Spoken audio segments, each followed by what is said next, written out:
Paris et Marseille croulent sous les ordures qui s'entassent dans les rues. C'est la conséquence d'une grève des éboueurs et agents des incinérateurs qui dure depuis maintenant 10 jours contre la réforme des retraites. Au point que le préfet de police de Paris a ordonné de nouvelles réquisitions de personnel, car en Ile-de-France, la quasi-totalité des incinérateurs sont à l'arrêt. Hélène Terzian, vous êtes ce soir dans le centre de Paris, à 2 pas des grands boulevards.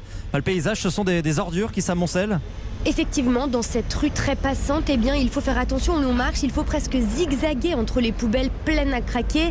Ici, les bacs débordent tellement que des dizaines de sacs poubelles et de cartons sont posés à même le sol. Cette scène désole Abraham qui vit à 2 pas d'ici. C'est atroce. Je trouve pas les termes qui conviendraient à la situation. C'est honteux. Il y a des souris qui passent, il va y avoir des rats certainement la nuit. Et on a l'impression d'être au 15e ou au 16e siècle. Voir ça, c'est lamentable. Ce tas d'ordures qui n'est vraiment pas normal pour la ville de Paris. Il y a des odeurs, bien sûr. On a, entre guillemets, la chance qu'il pleuve et qu'il fasse un peu frais.